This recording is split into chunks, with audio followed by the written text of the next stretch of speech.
علائمی که یا وقتی کلچمو خراب میشه اینی علائم رو ببینیم.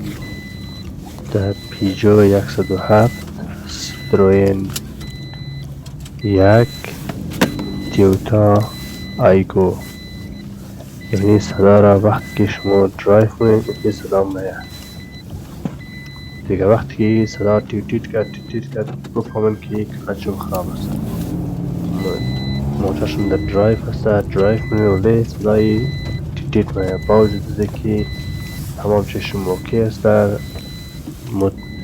همین موتور لایت شما روشن نیست، بفهمین که کلچم خراب است، تیت میاد در وقت درایو.